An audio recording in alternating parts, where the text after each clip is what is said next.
Je vais d'abord commencer par dire que, effectivement, on a parlé le breton et le gallo se parle encore, même si c'est de moins en moins, malheureusement. Et la première langue que l'on connaît, dont on a des traces dans la région, eh bien, c'est le gaulois. Et le gaulois, c'est une langue celtique, à même titre que le brittonique, qui est, somme toute, pratiquement du gaulois de Grande-Bretagne. Donc, initialement, c'était cette langue-là qui était parlée. Et puis, avec l'invasion romaine, évidemment, on a été colonisé par les latins, et le latin a petit à petit pris de l'importance et pris le dessus sur la langue gauloise. Mais, en fait, le gaulois, on en a encore pas mal de mots dans le gallo et dans le breton. Il y en a encore pas mal. Et même, il y a des fois des endroits, pas dans la région de Bredon, mais des endroits du pays gallo, qui ont des mots gaulois plus proches du mot gallois ou cornique. Je vais prendre l'exemple de l'Ajon, qui se dit Eden en gallois. Eh bien, on le trouve sous la forme Edin du côté de Fougères. On ne s'y attendrait pas. Mais on ne dit pas ça en gallo. On dit, en breton non plus. On dit les Landes. Landes. Eh bien, ça montre que dans certains endroits, le latin avait certainement pris de la place, mais que le gaulois est resté longtemps encore parlé. Le latin qui a donné une langue romane n'est pas tout à fait le gallo d'aujourd'hui. C'est pas du tout. Pas pareil. En fait, il y a beaucoup de mots qui ont été empruntés aux langues romanes dans le breton qui ne viennent pas du gallo parce qu'ils ont une consonance plus occitane. En fait, c'est une pénétration plus ancienne. Au Moyen-Âge, en fait, les deux langues, le breton et une langue romane, étaient parlées dans le pays de Redon et dans la majorité de la Haute-Bretagne. Pas partout, mais dans la majorité de la Haute-Bretagne. Le breton est arrivé, on a des traces, les premières traces écrites que l'on a du breton, on a la chance, elles sont d'ici. Et elles sont datées de 797, donc la fin du 8e siècle, et c'est certainement bien avant que le breton était déjà implanté. On remarque que la toponymie du pays de Redon a à peu près un quart de toponymes d'origine bretonne. Et des fois, on les soupçonne pas, mais il y a un quart. Même des noms de famille, d'ailleurs, qui sont d'origine bretonne. Le breton a laissé, dans le gallo même, des mots bretons. Moi qui suis né à Djemne, comme on dit, eh bien, j'ai entendu, tout jeune, des mots gallo, mais je me suis aperçu que ces mots-là étaient des mots bretons. Ils ont été intégrés dans la langue galaise. Je vais prendre un exemple, par exemple, le mot walleux. Alors peut-être vous ne le connaissez pas, mais walleux, ça veut dire, en gallo de Guémené, ça veut dire, on le dit pour un bébé qui pleure. Tanwi walleux. C'est un bébé qui pleure. Or, le mot, il vient exactement du même mot breton, gouelin. Gouelang. Gouelang en vantais, gouelang en qualité. Donc, vous voyez, et puis il y en a d'autres. Il y en a d'autres aussi. Par exemple, le mot drogue. Un drogue. Vous le connaissez peut-être. Un drogue. Ça veut dire un mauvais garçon. Alors moi, quand j'étais petit, je me disais, il doit prendre un peu de hashish, forcément. Et en fait, ça vient du mot breton drouk, qui veut dire mauvais. Donc en fait, il y a eu du breton parlé aussi. Mais aujourd'hui, à peu près, il a duré... Le breton a certainement été parlé jusqu'à la fin du XIVe siècle, hein, aux alentours, entre le début du XIIIe et la fin du XIVe siècle. On a des indices pour le montrer au point de vue toponymique. Par exemple, il y a le mot vallée se dit en gallois Tnau. Alors, mon accent gallois, je ne le connais pas. Hein. Je ne sais pas si c'est vraiment juste. Mais on trouve, par exemple, ce toponyme au sud de Redon, à Guémené-Pinfo, par exemple, vous avez le Tnou, ou à Fégriac, vous avez le Tneu, le Tnau. Le Tnou. Le Tnou, c'est dans la vallée du Don. Donc, en fait, ça vient de ce même mot gallois. Pareil pour le Tnau, il est sur la vallée de l'Isaac. Donc, ça s'est maintenu. Mais en breton, on dit Traon. Maintenant, on dit Traon, ou d'autres variantes. En fait, cette évolution, elle est apparue, le Tneu est devenu Treu, à peu près au début du XIIIe siècle. Donc, on peut dire que dans ces régions-là, probablement, le breton a pu disparaître, ou du moins n'avait plus de connexion avec les autres parlers bretons pour ne pas amener cette évolution.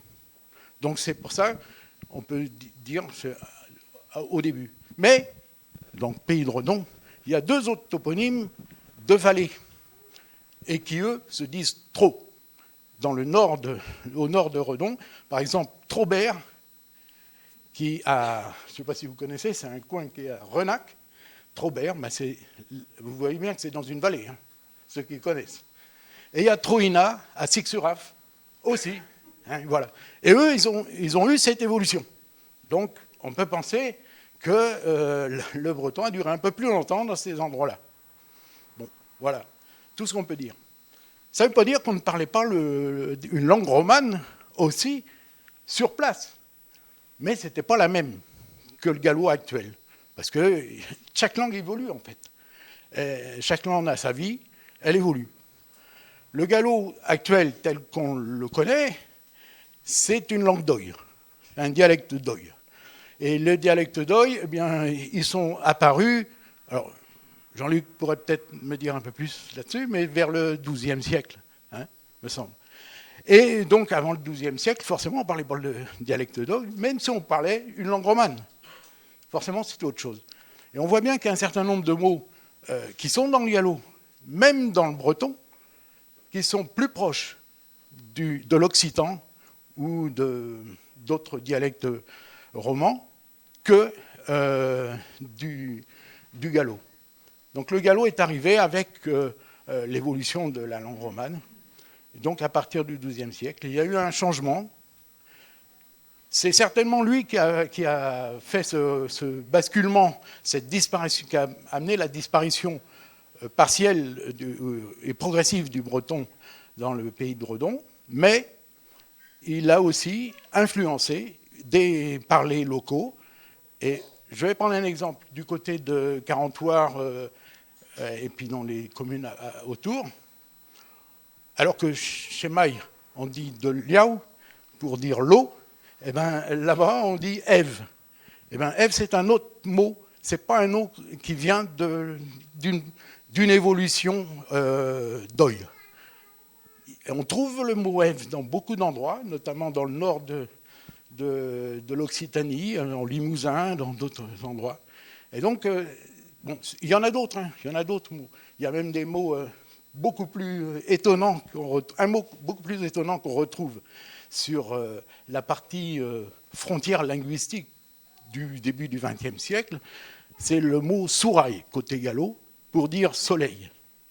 Or, sourail, c'est un mot que l'on retrouve que dans certaines communes du Massif central, du sud du Massif central, pour dire soleil. Voilà. Bon, j'espère pas vous avoir trop embêté avec ça, mais voilà. Bonjour à Bonjour, je suis Talita Trieltas, je suis présidente de la Suède Canon, l'Institut du Gallo. Et là, je vais éventuellement pas causer en gallo, l'on l'avait pris. Donc c'est une association qui s'appelle l'Institut du Gallo, qui est basée à Montgermont et qui travaille depuis 2016 grâce à la région Bretagne et à son appui à développer la transmission, la visibilité de la langue galaise. On fait beaucoup de traductions, on travaille beaucoup avec l'enseignement et aussi de faire en sorte que cette langue qui peut être apprise à l'école, eh bien, on la trouve aussi dans la vie publique, donc tout ce qui est visibilité, notamment avec la charte du gallo qui a été signée par la ville de Redon. Voilà. Anne-Marie Pelat ou Nanon à l'antenne de Plume FM, donc animatrice en charge de la réalisation des programmes en gallo. Plume FM, c'est une radio associative qui fête ses 35 ans cette année, 20 ans de gallo à l'antenne. On est né à Plumelec, d'où le nom Plume FM, dans le Morbihan. Et on est très content d'être depuis 2 ans d'émettre et d'avoir une nouvelle fréquence dans le pays de Redon, où le gallo a largement sa place dans nos programmes, puisqu'on a un décrochage de 4 heures par jour, spécifiquement pour les programmes de Redon, et où on reçoit un très bon accueil, voilà, faut le dire aussi, de la part des collectivités et puis des gens du territoire. Voilà. Jean-Luc, un bénévole de Plume FM. Je suis un gars de terrain, me dit. Je fais partie de plusieurs associations de gallo, Bretagne Galaise, Plume FM, les Ardillots de Saint-Jean et CCR, Cercétique d'Ordon. Et je fais partie un temps et tout de l'Institut du gallo, me dit. Mais depuis que la ville d'Ordon a signé sur la charte du gallo, je crois que c'est plutôt à l'Institut de surveiller ça, ce qu'a fait la ville d'Ordon. C'est pas un mec, je ne suis pas mandateur pour ça. Donc c'est plutôt à l'Institut de surveiller ce qu'ils font là-bas. Voilà. Je regrette d'avoir été averti assez tard du forum là, parce qu'autrement, je redis à mon ami Jean-François qu'il y avait du monde sur le pays d'Ordon à Sourds. Depuis 4 ans, il y a plein de choses qui ont bougé sur le gallo dans le pays de Redon. D'abord, il y a 2 communes qui ont signé la charte du gallo, Paillac et Redon. Hein. Ensuite, il a été créé des cafés gallo dans les médiathèques. Hein. À Paillac, où c'est Pauline Giquel qui s'en occupe. C'est quelqu'un qui fait du travail sur Paillac pour le gallo, comme monsieur le maire d'ailleurs, que j'ai vu tout à l'heure là-bas. Ouais. Il y a aussi les... Jean-Luc, tu me coupes l'herbe sur le pied, là, parce que c'était pour après. C'était juste, est-ce que tu peux te présenter, toi, en tant que galaisan, d'où tu viens, pour qui, et pour... Qu'est-ce que tu fais mais je voudrais quand même dire que dans le pays gallo, ça bouge. Donc, depuis 4 ans, Jean-François, tu n'as pas suivi. T'as pas suivi l'évolution, mon garçon. Parce que on va en parler. Sur Saint-Jean-la-Poterie, on a fait un truc, quand même 20 adhérents, et ils sont pas là parce qu'ils n'étaient pas au courant. Tiens, il y en a un. Il y en a un. Mais bon, c'est vrai qu'on a été avertis assez tard, et c'est dommage. Voilà ce que je voulais dire quand même. Moi, de mon côté, ce que je fais, je vais dans les médiathèques, je fais un mot. Ah, voilà mon ami Yannick. Yannick, qui aurait dû aussi être invité, parce que vraiment, il fait un boulot, c'est un gars formidable, et qui fait un boulot terrible. Voilà.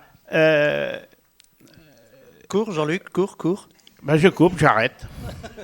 non, tu reprendras tout à l'heure. Merci, ouais. Jean-Luc. Agnès. Bonjour à tous.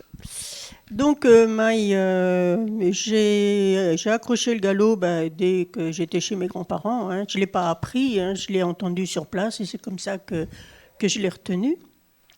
J'ai retrouvé un document de 2013 où il y avait un stage de gallo avec Nanon. Donc, c'est dire qu'il y a longtemps qu'on organise des stages et des cours de gallo à Redon. On avait démarré avec Michael Genevet qui venait donner des cours dans un café à rue Notre-Dame. Ensuite, on a créé Belion-Chaumeux. Et ensuite, on est venu au Cercle Celtique. Et nous donnons des cours tous les premiers samedis du mois. Donc, on lit un livre en gallo pour le mettre en bouche un peu. Donc, chacun son tour. Après, on traduit. On essaye d'écrire un petit texte en gallo aussi. Et puis, voilà. Et puis, il y a un chemin de gallo qui nous a été donné au moment de la signature de la charte pour enseigner le gallo. Enfin, on va avoir un document pour enseigner le gallo. Donc, je m'appuierai dessus pour le faire. Merci Agnès. Alors, Jean-Luc nous a donné un peu l'eau à la bouche en nous disant qu'il y avait plein d'initiatives et qu'il y a une nouvelle dynamique autour du gallo, et ça, on en est content, évidemment. Est-ce que, juste pour revenir à l'exposé de Yves qui nous a été fait tout à l'heure, est-ce que ça vous inspire, aux uns et aux autres, est-ce que ça vous inspire des réflexions sur l'interpénétration gallo-breton et langue romane et celtique? Oui, alors, moi, je ne suis pas une historienne de la langue particulièrement. Je me dis qu'aujourd'hui, on a 2 langues en Bretagne, le breton et le gallo, qui sont en danger, qui vont mourir si on ne fait pas quelque chose. Et je ne suis pas à me dire, est-ce que finalement, ce n'était pas avant le breton, ce n'était pas avant le gallo, c'était pas... C'est de dire, est-ce qu'on n'a pas intérêt à mettre nos énergies ensemble, à avancer ensemble, parce qu'un enfant qui apprend le breton, c'est un enfant qui va être sensible aux langues de Bretagne.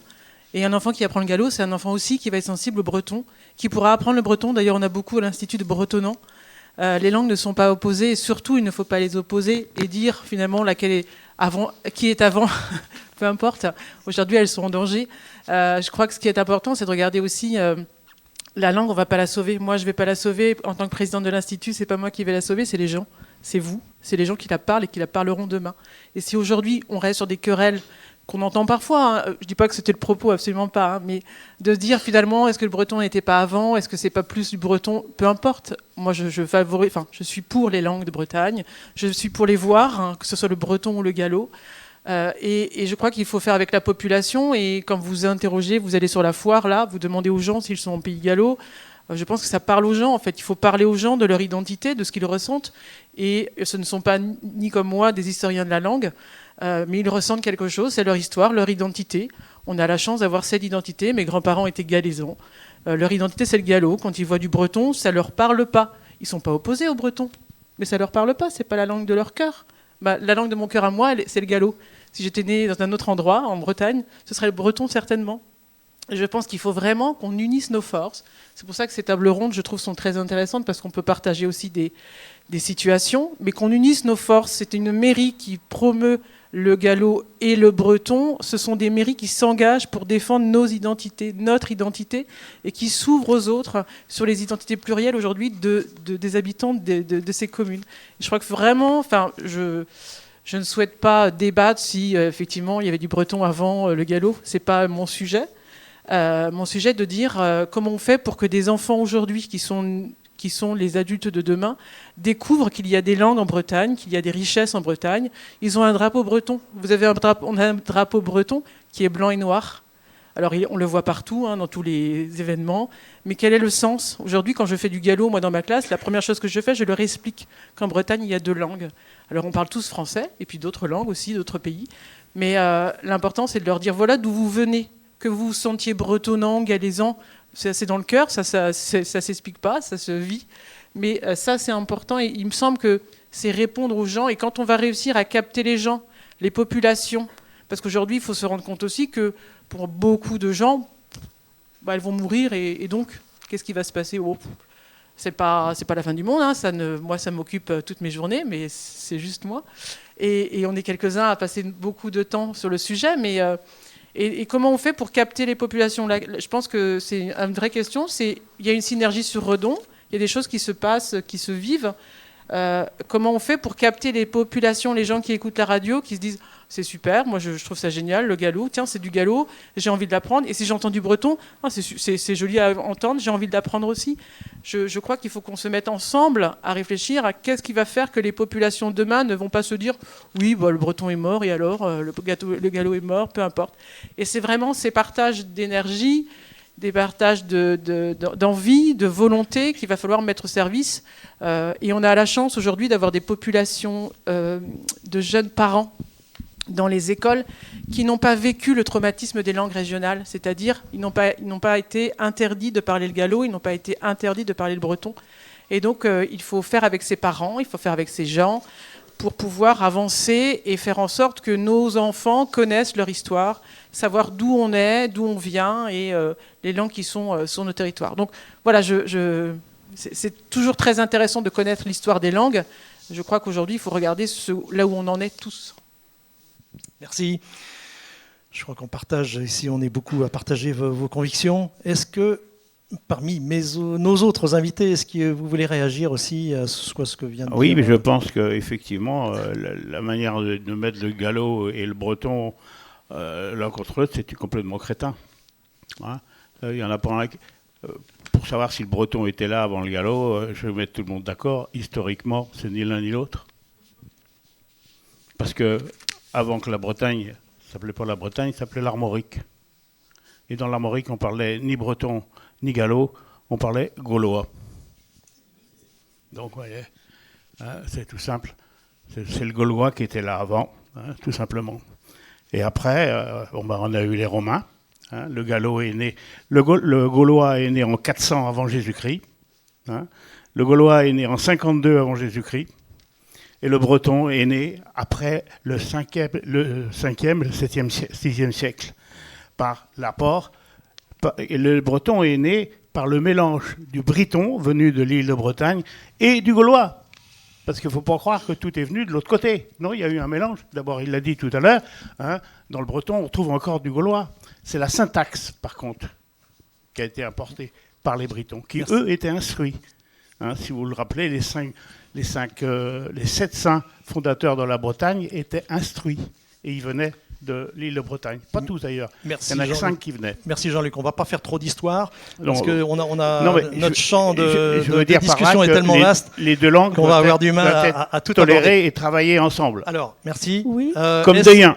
Alors, une réflexion Oui. vraiment rapide. Oui, je suis entièrement d'accord avec Nathalie. J'avais noté que c'est notre patrimoine, au même titre que les chapelles qui sont entretenues par des associations, les fréries. Le gallo perdure encore aujourd'hui grâce à des bénévoles qui l'enseignent dans des associations. Et comme le breton, le gallo doit être étudié pour ne pas disparaître. Okay. Merci. Un petit mot? Oui, juste pour dire que je pense qu'il n'est plus question en fait, d'opposer les deux langues, mais peut-être quand même de rappeler qu'il y a des problématiques, des réalités, des besoins différents en fonction des langues du breton et du gallo. On n'en est pas au même stade, le gallo que le breton, etc., pour des nouveaux, par exemple, de l'enseignement. Mais par contre, moi, ce que je constate dans le pays de Redon, en étant sur le terrain, c'est que le gallo, il a une grande vitalité encore, que je trouve encore, moi, des locuteurs avec un niveau exceptionnel et qu'il faut valoriser. Voilà, que le gallo continue à vivre, en tout cas sur ce qui me concerne ma partie. Merci, Nanon. Alors, la question de l'enseignement du gallo, on a vu un certain nombre d'articles de journaux ces temps derniers dans Ouest France qui traitaient de la question du bilinguisme gallo-français. Alors, pour l'instant, on va dire qu'en Pays de Redon, il n'y a pas de ce type de classe. Mais est-ce que alors vous, Madame Fréaltas, est-ce que vous avez, je crois que vous avez une expérience en la matière, est-ce que vous pouvez nous la raconter un tout petit peu, ce qui se passe, et est-ce que ça serait envisageable qu'au-delà des cercles de galaisans locaux, est-ce qu'on pourrait imaginer des classes gallo-breton, breton, pourquoi pas gallo-français? Alors effectivement, je rejoins Nanon, les besoins ne sont pas les mêmes et on ne peut pas calquer, on ne va pas dire on va faire comme pour le breton, ce serait tout à fait ridicule. Mais pour autant, le gallo n'est pas une langue qui serait parlée juste en repas de famille et puis on pourrait apprendre le breton. Aujourd'hui, et depuis 2017, alors depuis 1984, le gallo est présent en option au collège et au lycée. C'est-à-dire que ça fait très très longtemps et on croise régulièrement des gens de ma génération qui ont pris gallo au baccalauréat et qui ont eu un souvenir très plaisant de cet apprentissage. Depuis 2017, on peut apprendre le gallo à l'école dans le cadre du volume horaire dédié à l'enseignement des langues régionales ou étrangères, c'est-à-dire qu'on peut faire de l'anglais, on peut faire du gallo. Et donc on est parti de 7 classes et aujourd'hui il y a près de 1600 élèves qui suivent un enseignement, alors soit initiatique, c'est-à-dire quelques heures sur une période, soit régulier 1 heure par semaine. Et on est en train de développer cette année un process pour accélérer un petit peu la fréquentation de la langue pour les enfants, c'est-à-dire qu'on est sur plus de 3 heures d'enseignement du gallo par semaine. Et donc on essaie vraiment de faire en sorte que les enfants fréquentent la langue le plus longtemps possible. Donc se posent plusieurs questions, mais qui sont aussi pour la langue bretonne. La formation des enseignants. Voilà, il faut former des enseignants. Et le parcours, la suite du parcours linguistique. C'est-à-dire que quand vous apprenez le gallo à l'école primaire, bah, si vous l'arrêtez, si vous avez fait toute votre école primaire, et si au collège, il n'y a pas d'établissement scolaire avec une option ou un enseignement du gallo, ben voilà. Et pour revenir à la question première sur le bilingue, oui, la parité horaire, c'est-à-dire avoir un enseignement du gallo à parité horaire dans les écoles, c'est tout à fait possible. C'est pas demain, mais peut-être après-demain. Ce qu'il faut faire, c'est penser à la formation des enseignants. Ça, c'est la première nécessité. Et une formation de qualité. Aujourd'hui, l'Institut met en place des formations et travaille sur une formation longue pour acquérir un niveau linguistique. Et puis, depuis quelques années, on peut passer une certification. C'est-à-dire qu'on certifie d'un niveau de langue en langue galaise. On n'est pas juste, moi, ma grand-mère elle parlait gallo, je peux faire du gallo dans ma classe. Non, on a un niveau de langue avec des compétences linguistiques à avoir. Et on a, à l'Institut Gallo, obtenu une qualification Calliope pour pouvoir être centre de formation et donc développer, grâce à la région Bretagne, je le redis, ces programmes de formation des enseignants qui sont la clé de départ. Si on n'a pas d'enseignants, ça ne sert à rien d'aller proposer de l'enseignement du gallo parce qu'on aura un problème de recrutement de personnel, on mettra en difficulté les enseignants et on va se retrouver dans des situations compliquées. Et il faut penser aussi à la suite. C'est-à-dire qu'aujourd'hui, on travaille par pôle. C'est-à-dire que là où on a quelques écoles primaires, on a déjà envisagé d'avoir le collège. Parce qu'on on travaille beaucoup, notamment les parents d'élèves et avec les associations de parents d'élèves, à développer cette possibilité d'enseignement du gallo. Mais finalement, des parents qui sont c'est super, mes enfants apprennent le gallo, c'est formidable, je suis contente, il a envie de continuer. Puis on arrive au collège, il n'y a plus. Le collège de référence n'a pas l'option. Il faut réfléchir en amont, effectivement. Ce sont des problématiques qui sont partagées pour la langue bretonne, j'imagine. Et donc, à collectivement essayer d'appuyer avec le rectorat, travailler ensemble pour avancer ces questions. Mais c'est possible, le bilingue gallo-français. Voilà, donc de belles perspectives voilà pour l'avenir. Est-ce que, je me tourne vers mes voisins de gauche, est-ce qu'il y aurait d'autres initiatives à mener pour stimuler, on va dire, l'intérêt et la pratique du gallo en Pays de Redon, puisque c'est notre aire de référence aujourd'hui. Je crois qu'il y a plusieurs pôles à discuter là-dessus. Il faudrait l'après-midi. Il y en a au moins 3. Le premier, c'est les adultes, leur retirer le bandeau, là. Je suis un plouc, je suis un paysan, je parle gallo, comme moi j'ai eu. C'est la première chose à faire pour les adultes. Ne plus avoir honte de parler gallo. La deuxième, c'est pour les enfants. Donc, comme a dit Nathalie tout à l'heure, trouver les enseignants, eux, ils n'ont pas le gallo, ils n'ont pas le bandeau là. Ils ne l'ont pas eu, ils n'ont pas cette honte de parler gallo. Donc, ils sont tout ouverts. Je suis allé dans les écoles et ça marche très bien. Et on a des projets avec Yannick, mon copain de Saint-Jean-la-Poterie, pour aller dans les écoles à Saint-Jean et faire par des chansons. Je crois que la chanson, c'est d'aller vers les enfants. Et puis, il y a le troisième point, à mon avis, qui est primordial.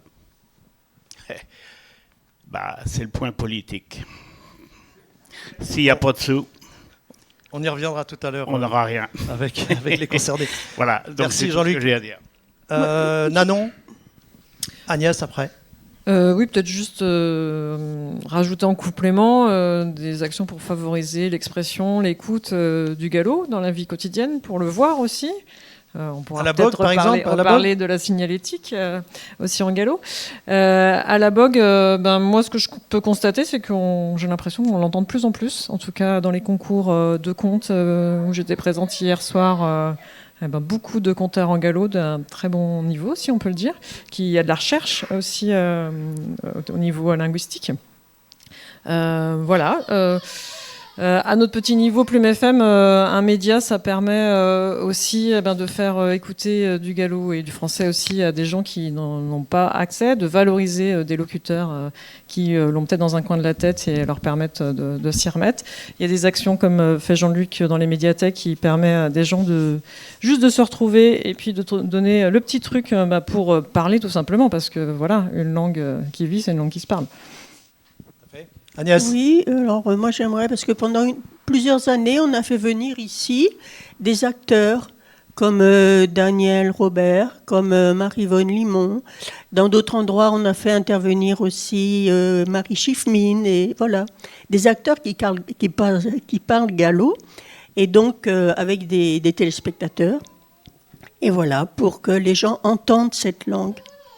Voilà, et puis des créateurs aussi en langue galaise, qui sont peut-être pas encore très connus du public, mais qui mériteraient de l'être. Voilà, donc comme vous le savez, je le dis brièvement pour pas qu'il y ait trop de redites et qu'on aille plus facilement au fond des choses. Il y a un certain nombre d'écoles en Pays de Redon, écoles bilingues, breton-français. Donc il y en a 3 pour le public.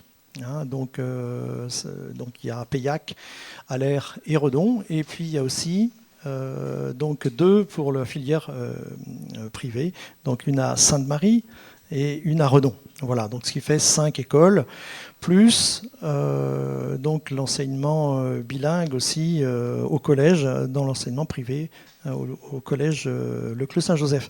Voilà, donc je vais vous demander de vous présenter rapidement et puis de nous dire un peu quels sont les objets de votre association, et puis après on passera aux questions polémiques. Non, pas trop. Bonjour à tous, moi je suis Uriel Caillolo-Harrer, je fais partie de l'association d'UES Redon, donc pour l'enseignement du bilingue, du breton à l'école publique à Redon. Et notre association fêtera ses 30 ans l'année prochaine, donc comme quoi c'est quelque chose qui est dans le territoire depuis un long moment. Françoise. Bonjour, moi c'est Françoise, je représente l'association Gaulet de Vaud qui s'est formée en 2018 pour enseigner aux adultes, donc en dehors des écoles, le breton. Bon, vas-y. Moi, je suis d'Emma Dornol. Du coup, moi, je suis Maëlle Kernalegen et je suis là au nom de Diouillez Pauliec, de Paillac. Colline Sorel pour Diouasquel, donc la filière bilingue breton dans les établissements privés du pays de Redon. Merci. Alors, une question qu'on a tous entendue, auquel vous avez peut-être répondu déjà de multiples fois, mais c'est quel est l'intérêt d'apprendre le breton, on va dire en Pays de Redon ou ailleurs, c'est quoi l'intérêt vraiment? L'anglais, oui, mais le breton, sincèrement. Alors, qu'est-ce que vous répondez? Alors, elle a été posée 1000 fois, mais bon, on veut quand même entendre leur réponse. Alors, je pense qu'on a tous des raisons différentes de vouloir apprendre le breton, que ce soit des aspirations un peu générales sur l'intérêt des différentes langues, à plein de niveaux différents. Et puis aussi, on parlait tout à l'heure de langue du cœur, on a tous des raisons personnelles potentielles d'apprendre le breton. Moi, ce que je trouve intéressant et très intéressant à observer dans les écoles primaires, c'est de voir les classes, elles sont remplies d'enfants où les parents ne parlent pas du tout particulièrement breton, même ne sont pas du tout d'ici, arrivent sur le territoire breton et mettent leurs enfants dans des écoles bilingues.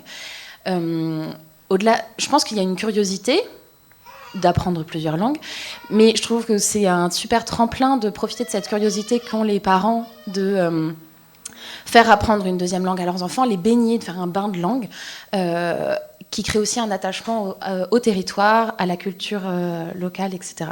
Et après, personnellement, moi je suis ravie que mes enfants apprennent le breton, parce que leur arrière-grand-père parle leur breton, et qu'il y a eu une génération, voilà, que leur arrière-grand-père, on leur a interdit d'apprendre le breton, et il a dû le réapprendre lui, et je me dis, mais quelle chance que mes enfants ne soient pas coupés de ces histoires-là.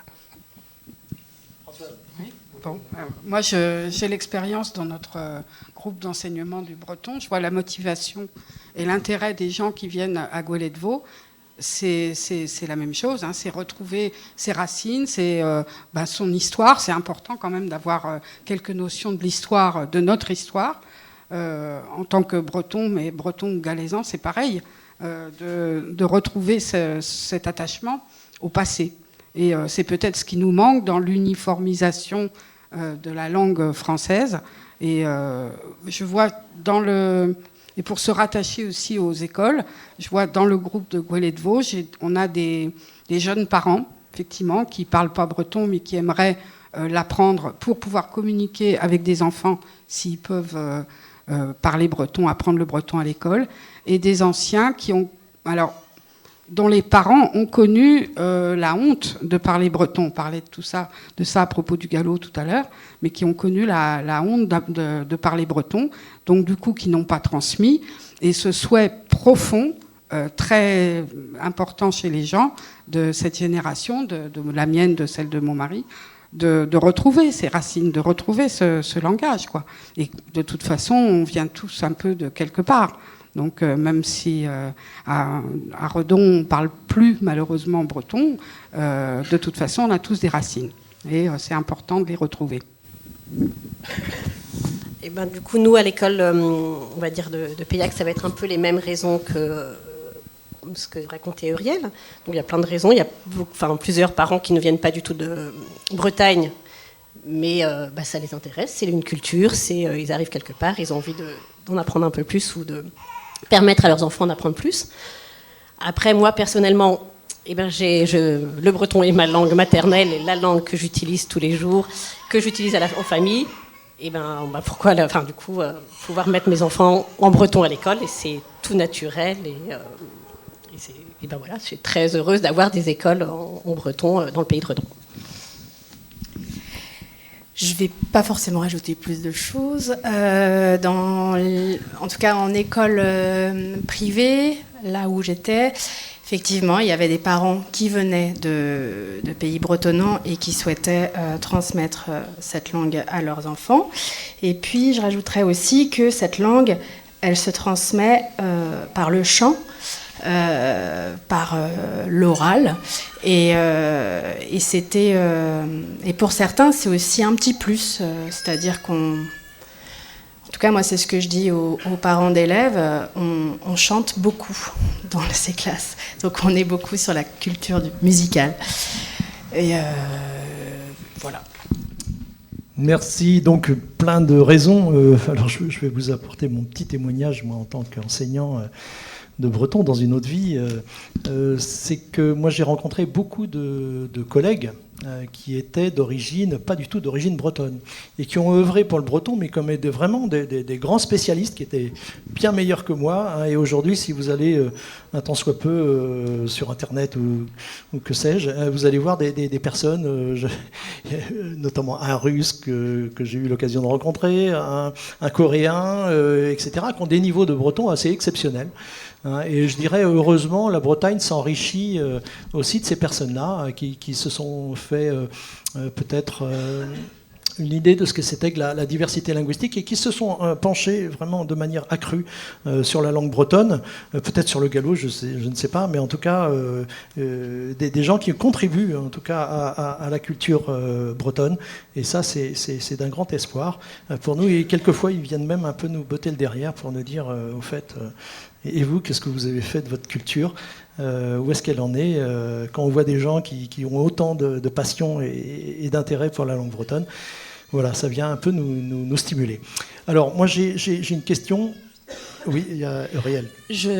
Moi, le jour où j'ai eu un peu une claque, c'est quand j'ai pris conscience qu'en fait, sur la planète, on est une minorité à ne parler qu'une seule langue.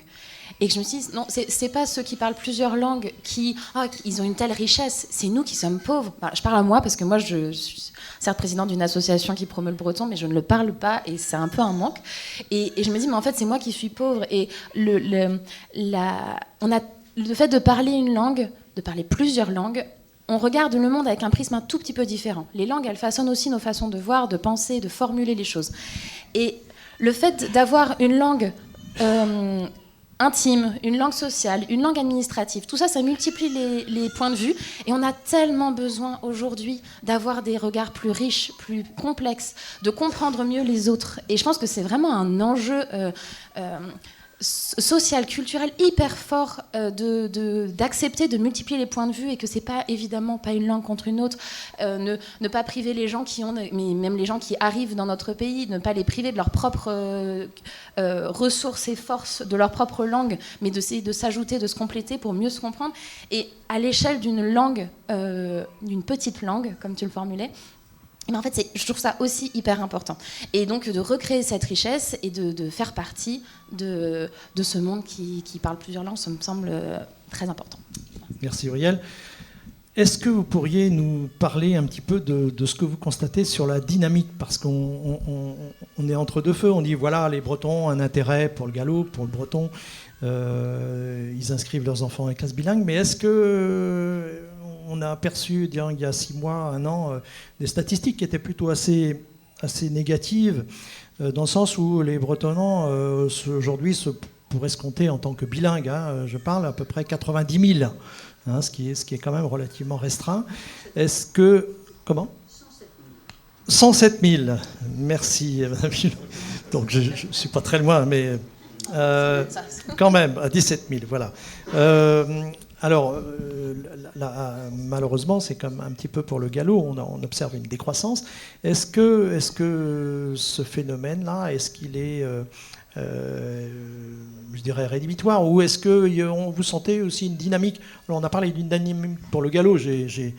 Jean-Luc va être frustré parce qu'il n'a pas pu exprimer toutes les initiatives qu'il y avait pour le gallo en Pays de Redon. Est-ce que vous sentez un peu un intérêt toujours croissant, ou est-ce qu'il y a une stagnation? C'en est où finalement de l'état de la langue bretonne en Pays de Redon aujourd'hui? Quelles sont vos réflexions là-dessus? Moi, je peux dire qu'à Goualet de Vaud, depuis qu'on a commencé à 7 ou 8, et maintenant on est 40. Donc il y a quand même une demande, il y a une demande réelle. Donc le problème, c'est qu'on n'a pas assez de visibilité, pas assez de moyens, voilà, pour développer ça. Mais vraiment, on sent que on demande que ça, quoi. Donc ça, c'est pour les adultes. Effectivement, peut-être plus d'adultes aujourd'hui qui demandent à suivre des cours de breton. Qu'en est-il pour les écoles ? Alors, en fonction des écoles, les situations ne sont pas les mêmes. Moi, je vais parler pour l'école Henri Matisse dans le public à Redon, où les effectifs sont bons. Et depuis le post-Covid, on a des bonnes cohortes, donc beaucoup de monde, d'enfants qui sont inscrits en bilingue. Après, il y a des enjeux d'avoir des enseignants derrière les classes. Et donc ça, c'est quand même une vraie question. Et Maëlle pourra en parler, parce qu'en fait, la présence d'enseignants de poste change énormément les dynamiques des écoles. Moi, en tout cas, je trouve qu'il y a une envie. Mais je vais donner après la parole à Colline pour parler aussi des enjeux. En primaire, pour nous, pour d'autres écoles aussi, ça se passe bien. L'enjeu, c'est après. Et on va pouvoir... Oui, et bien dans l'enseignement privé, pareil, les effectifs se stagnent, c'est même positif par moment. Là où il y a le petit point de basculement, c'est au niveau de l'entrée du collège, où maintenant on demande aux élèves de choisir des options qui ne sont pas cumulables avec la filière bilingue notamment. Donc par exemple, les chiffres sur Notre-Dame, il y a 57 élèves par exemple scolarisés, la Providence 29, alors 57 sur 200 et 29 sur 69, donc voilà. Mais il n'y en a plus que 16 du coup sur le collège. Et parce que à l'entrée du collège, on choisit soit l'option piscine, foot. Là, c'est vraiment très demandé. Et là, on perd énormément d'élèves. Le côté positif quand même que cette année, en tout cas au collège du CLE, c'est l'ouverture dans la filière des mathématiques en breton. Donc merci beaucoup. Et nous, en tout cas, ça nous donne une motivation supplémentaire parce qu'on offre un plateau mieux garni, en tout cas. Donc avec la langue bretonne, plus l'histoire et géo, c'est ça ? Ouais. Donc, donc 3 matières. 3 matières. 3 matières. Voilà. Et donc en fait, pour que ce point de rupture soit moins net, qu'il y ait moins de pertes, on s'interroge pourquoi est-ce que les enfants s'arrêtent. Alors il y a beaucoup d'options, mais on se dit aussi que ce qui pourrait faire que les enfants, les familles optent quand même pour le breton, c'est qu'il y a un attachement à cette langue, que ça fasse sens. Et que autant l'inscription en maternelle, ce sont les parents qui le font, comme je disais tout à l'heure, par curiosité, par un peu folklore, ça existe, c'est chouette, de toute façon c'est ça ou la filière classique, donc en fait pourquoi pas. Et je trouve qu'il y a un vrai enjeu à se saisir, à comprendre, c'est de transformer cette curiosité d'entrée en maternelle en attachement pour l'entrée au collège. À 11 ans, l'enfant, si en fait c'est juste la langue de l'école et qu'on parle ça en classe et que c'est pour faire les maths, et bah il n'y aura pas un enthousiasme délirant à continuer au collège. Et donc on réfléchit à comment créer cet attachement-là. Nous on s'est rendu compte au niveau des associations que de créer des événements un peu parallèles à l'école, de les faire chanter en breton, de voir d'autres adultes parler en breton. Dans le cadre du Yes Redon, on avait fait venir Gilles Servat à Redon il y a 2 ans, il y avait un grand concert et les enfants ont bossé pour apprendre les chansons, être sur scène. Et en fait, ça les a marqués. Et ils se disent, il y a des gens qui parlent breton. Alors que pour eux, c'est la langue de l'école. Ils ne se rendent pas trop compte. Et donc, de créer des parallèles avec la vraie vie, que ça fasse sens. Et aussi d'amener les parents, parce qu'après, même quand les enfants sont attachés, les parents, eux, ont parfois un peu de distance. Et pour ça, on commence à réfléchir à une initiative, à créer régulièrement, à des petits points pendant l'année, des initiations, des petits moments d'apprentissage du breton pour les parents, pour qu'il y ait cet attachement qui se crée, peut-être qu'il y ait des mots qui soient mis dans la langue en breton à la maison, en tout cas qu'il se passe quelque chose. Sinon, ça reste ce qui est de l'école, et les militants militent, et puis les autres suivent, et il ne se passe plus grand-chose. Donc il y a vraiment ça à créer, c'est un enjeu.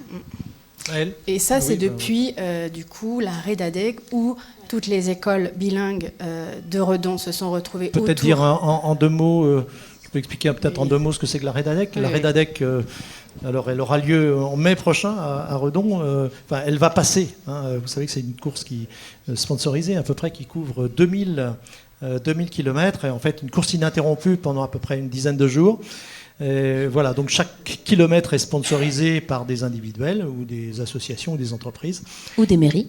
Ou des mairies, et voilà, effectivement. Et donc cette course a pour effet de sensibiliser à la langue bretonne. Alors, ce qui était intéressant, c'est que lors de la dernière REDADEC qui est passée à Redon il y a 1 an et demi, eh bien, il y avait un projet, je crois que c'était le projet de Plume FM, qui était un projet de Plume FM qui a été aussi, donc pour le galop, pour la diffusion du galop, qui avait été retenu.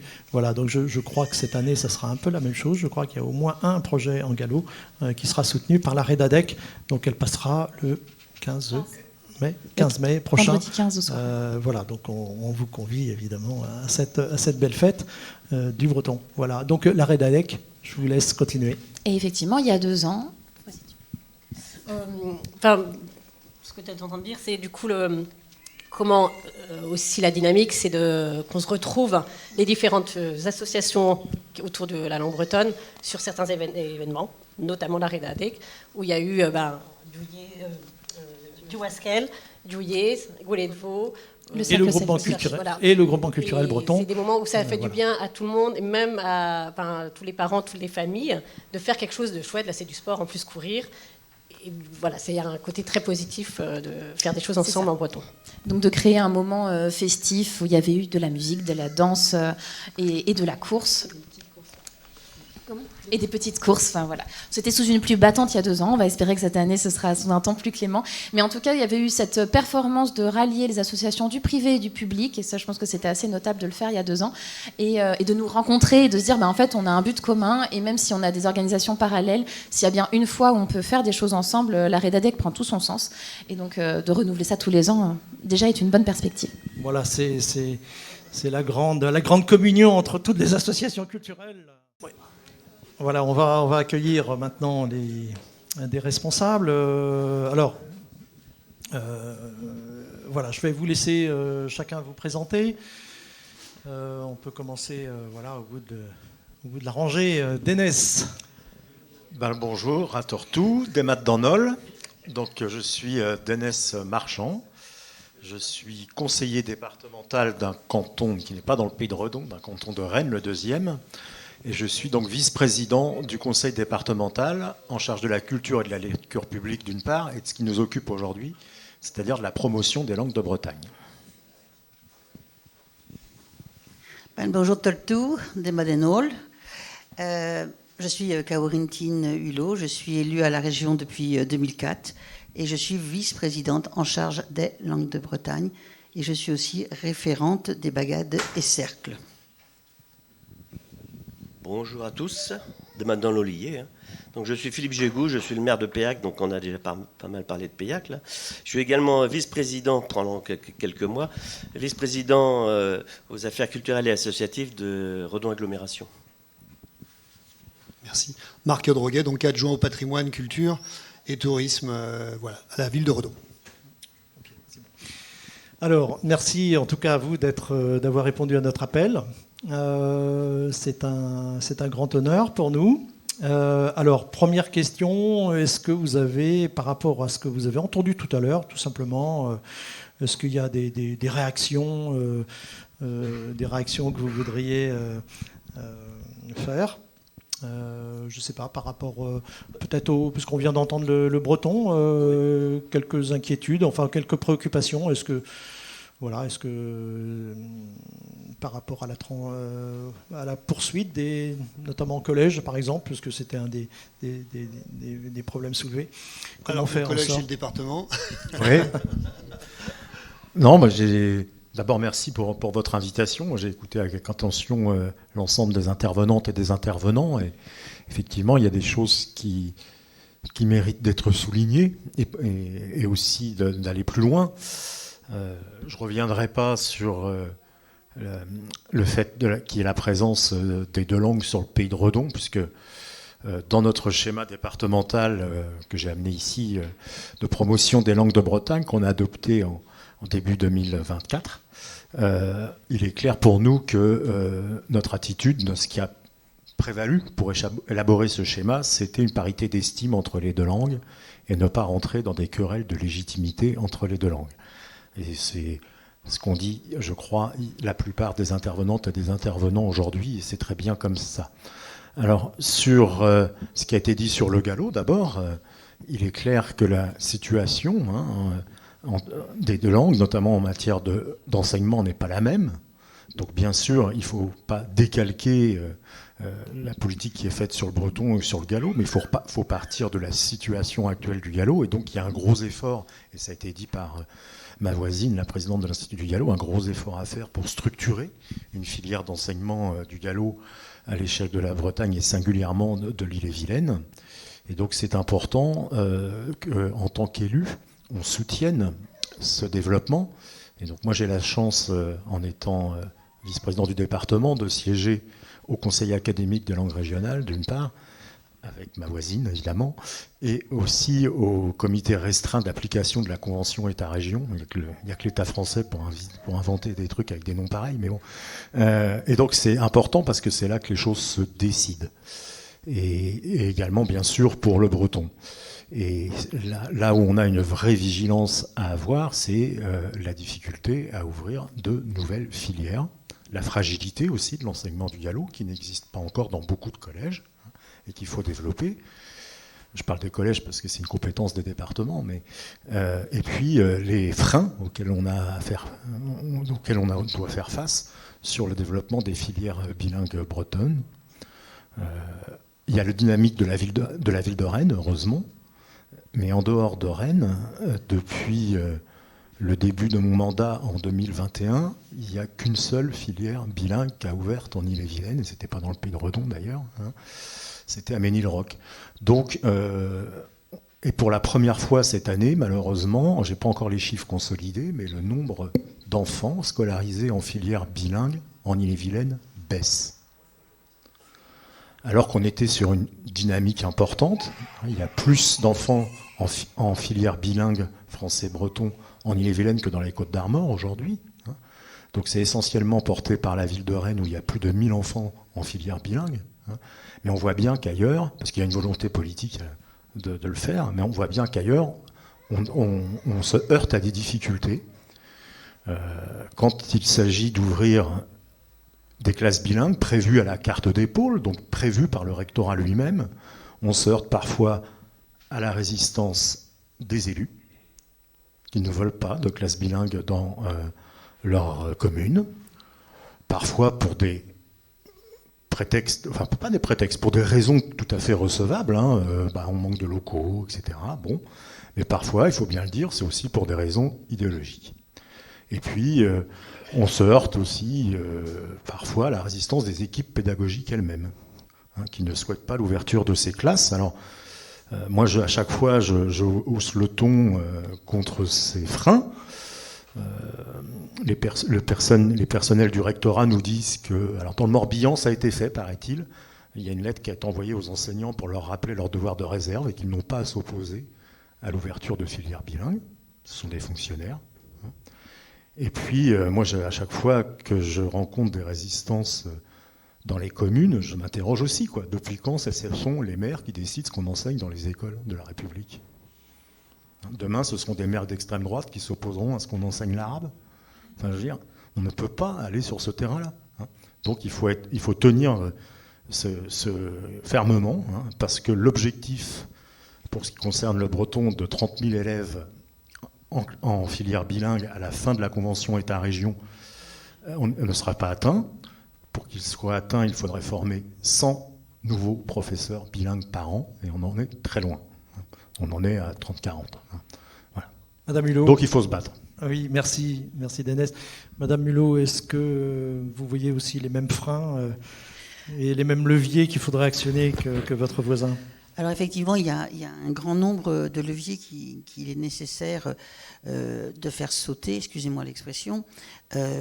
Vous avez posé la question tout à l'heure, la première question était de dire est-ce que vous avez des éléments que vous avez entendus avant, donc je me permets de répondre à la question que vous ne m'avez pas posée, mais c'est de dire que effectivement, faire l'introduction de cette séance, et je vous remercie sincèrement de m'avoir invité, parce que ça permet aussi de voir sur un territoire comment c'est perçu, mais faire une introduction avec une justification que autrefois il y avait du Berton et qu'il y a le galop, et voilà, et là, pour moi maintenant, même si c'est nécessaire dans la connaissance ou l'interconnaissance, il ne faut plus aller sur ces terrains. Parce que c'est un peu donner matière à faire un petit peu, ouais, vous êtes légitime, vous y êtes pas. Et là maintenant, on est c'est les chiffres qu'il faut connaître, et pour moi, c'est ce qui m'inquiète le plus. On est à 107 000 locuteurs en Berton. On est à 132 000 locuteurs en gallo. Vous faites l'addition sur plus de 4 millions d'habitants en Bretagne. Là est le sujet, là est la question. Comment doit-on faire pour inverser justement ce déclin ? Alors, pour revenir à ce que disait mon collègue, effectivement, on doit, d'une part, alerter les populations sur le galop, faire de la conscientisation. On a évoqué tout à l'heure cette notion de honte. On a parlé galop autrefois, mais alors on ne veut plus qu'on le parle parce que nous, on s'est fait taper, voilà. Il faut plus que cette langue soit transmise. Mais c'est un pan de notre identité. On a une Bretagne qui est riche de 2 langues, donc œuvrons collectivement pour que ces 2 langues puissent exister. Là, ça doit être un mantra. Au niveau de la Convention État... Au niveau de la question et de la Convention État-région, nous sommes dans un sujet vraiment, là pour le coup, fondamental. Il a été signé par M. Castex. Voilà. Il faut savoir que l'écriture de cette convention a fait des navettes, c'est-à-dire qu'elle a été écrite par la région sur des objectifs qu'on voulait atteindre. Elle est partie en préfecture, ça ne convenait pas. Elle est revenue à la région. Il y a eu des modifications, ça n'allait toujours pas. Elle est repartie en préfecture. Bref, on a eu des allers-retours et à un moment donné, il y a eu accord.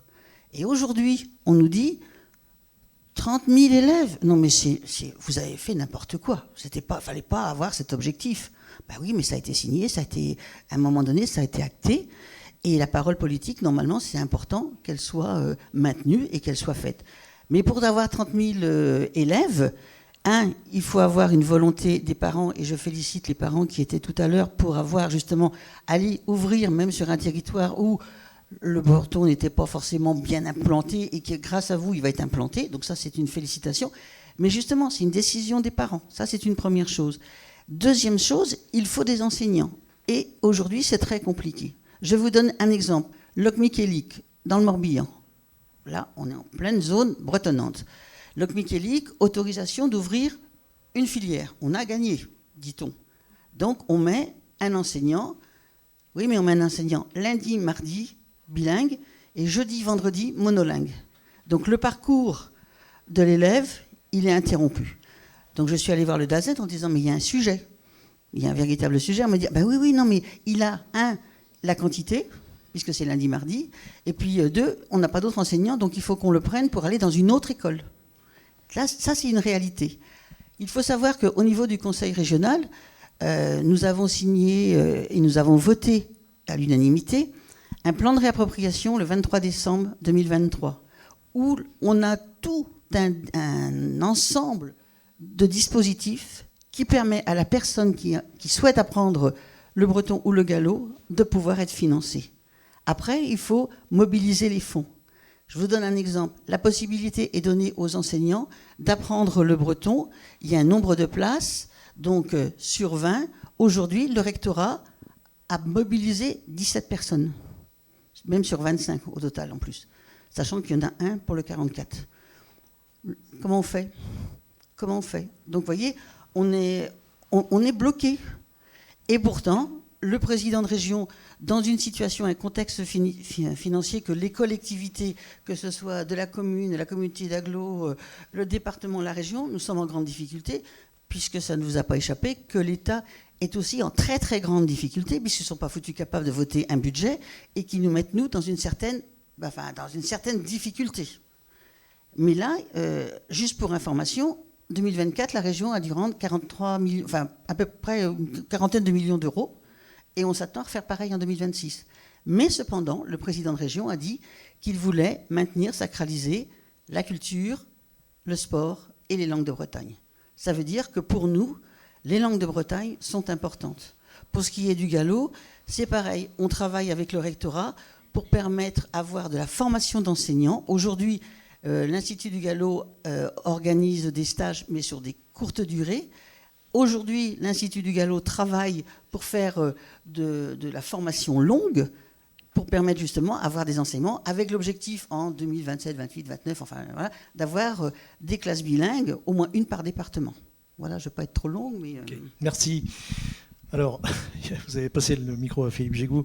Donc Philippe, je ne sais pas si tu veux redire quelque chose sur l'ensemble de ce qui a été dit auparavant sur les 2 tables rondes, mais peut-être aussi préciser un peu ce qui se vit ou ce qui a été signé, je crois, il n'y a pas si longtemps que ça sur Paillac, et ce qui se vit aussi pour la classe bilingue. Oui. Je vais surtout parler de ça, en fait, pour ne pas répéter simplement ce que d'autres ont dit, simplement dire à propos du breton et du gallo, je suis un petit désaccord avec mon vieux copain Jean-Luc sur sa présentation historique, mais je ne vais pas refaire un truc là-dessus. Je lui rappelais juste que Jules César dit lui-même dans la guerre des Gaules que le gaulois et le breton étaient la même langue, puisque les druides continentaux allaient faire leurs études en Grande-Bretagne. Et voilà. Donc, c'est pas. Et que le breton, par contre, est bien une langue qui a évolué et qui a évolué sur ce territoire-là. Donc, historiquement, c'est vraiment une langue qui est attachée à la péninsule. Non, la question du breton et du gallo, pour moi, ne se pose même pas. Je suis effectivement bretonnant. Je suis issu d'un milieu bretonnant. Mais ma vision des choses, il faut toujours certainement remonter. Et j'ai quelqu'un qui m'a beaucoup influencé dans ma vie, qui s'appelait Georges Pogam, certains peut-être ont pu le connaître, qui lui nous rappelait tout le temps qu'il s'agissait simplement d'une culture populaire. Ça veut dire quoi ? Ça veut dire qu'on est sur un territoire où un certain nombre de choses se sont stratifiées au cours des années, au cours des siècles, pour donner la culture du peuple local que tout le monde connaît. Et je dis, et c'est ce qu'il disait aussi, une culture populaire, ça ne se divise pas. On ne choisit pas là-dedans le breton parce que ça me plaît, le gallo parce que ça me plaît, la danse parce que ça me plaît, la musique parce que ça me plaît. Non, c'est tout un ensemble. Et si, à un moment donné, on a cette conscience-là, en fait, d'être le dépositaire, à un moment donné, d'un bagage qui a filtré au cours des siècles comme une source qui part à travers le sol. Et si c'est un bagage que l'on a la charge aussi de transmettre aux générations futures, eh bien voilà, il faut absolument prendre le paquet dans son ensemble et le transmettre dans son ensemble. Résultat pour Paillac, on a une filière bilingue à l'école publique. Je reviendrai un petit peu là-dessus puisque c'est après la question de savoir comment ça se passe, est-ce que c'est facile. Et puis on a également signé la charte du galop, alors que je ne parle pas le galop personnellement, même si j'aime beaucoup l'entendre, comme je vous le disais, tout simplement parce qu'à chaque fois qu'on peut faire un petit pas qui permette à chacun de soulever un tout petit peu le bagage commun que l'on a, eh bien on y va. Voilà. Alors sur Paillac, comment ça se passe? Pour ce qui est de l'ouverture de la filière bilingue, tout le monde à Paillac, et quand j'ai été élu d'ailleurs, tout le monde savait parfaitement que j'étais bretonnant, tout le monde savait parfaitement l'attachement que j'ai à cette langue et à cette culture. De moi-même, je n'ai pas dit on va ouvrir une filière bilingue. C'est pas comme ça que ça s'est passé. Il s'est trouvé quand même qu'un certain nombre de parents sont venus me voir en mairie et m'ont filé une liste d'une quinzaine de familles qui voulaient inscrire leurs enfants à l'école publique. À partir du moment où là, il faut bien penser à une chose, c'est qu'un maire, il est simplement un conseiller municipal parmi les autres et qui ne prend pas de décision tout seul dans son coin. Donc le premier boulot d'un maire, c'est d'arriver à convaincre éventuellement ses colistiers, enfin c'est même plus les colistiers quand on est élu, ses collègues du conseil municipal, du bien fondé de faire telle ou telle action. Donc il a fallu que je rentre dans cette démarche-là. Ça n'a pas forcément été très simple, et j'y reviendrai. Mais donc à partir du moment où ce sont les parents eux-mêmes qui demandent l'ouverture d'une classe bilingue, moi personnellement, compte tenu de mes convictions, je ne me suis pas posé de questions. J'ai fait aussitôt un courrier que j'ai envoyé à l'inspection d'académie. Au sein du conseil municipal, grosse discussion, ce que tu évoquais tout à l'heure, Dénès. Ah bah oui, on a parlé locaux, en plus les locaux sont vétustes, ce qui m'a permis de répondre, écoutez, à la limite, entre guillemets, ça tombe bien, on va avoir quelques mois difficiles, mais de toute façon, puisqu'il faut que l'on réaménage les locaux, qu'il faut qu'on remette à niveau des locaux qui n'étaient plus aux normes, on va dire, eh bien on va le faire, et en même temps, on intégrera le fait qu'il faudra au moins une salle supplémentaire pour la filière bilingue. L'inspection d'académie, dès le lendemain quasiment. Alors j'ai quand même été bien aidé par notre député. Je ne sais pas si le nom vous dira quelque chose, mais il se trouve que chez nous, il s'appelle Paul Molac. Donc lui a fait le job aussi à son niveau, et moi, je l'ai fait au mien. Et donc, inspection de l'éducation nationale qui m'a expliqué pourquoi c'était pas une bonne chose, qu'effectivement l'éducation nationale avait des problèmes pour gérer son budget, qu'ils devaient mettre des instituteurs dans les écoles et qu'ils avaient du mal à en trouver, que si on en mettait un à Paillac pour le breton, c'est un institut qu'on allait retirer ailleurs pour le français, que en plus, et ça c'est aussi venu un petit peu des enseignants, le problème, et j'y reviendrai parce que c'est, encore une fois, toutes ces objections, il ne faut pas les balayer comme ça d'un revers de main, il y a toujours un petit quelque chose de vrai dedans. Mais il faut trouver des solutions. L'autre chose également que l'on m'a dit, c'est oui, mais vous voyez, si vous voyez les noms des familles inscrites, c'est des CSP+. Ce sont des gens qui ont déjà un niveau d'éducation assez important. Et vous allez faire une école à 2 niveaux, avec les enfants de familles aisées, et puis derrière, en dessous, les autres.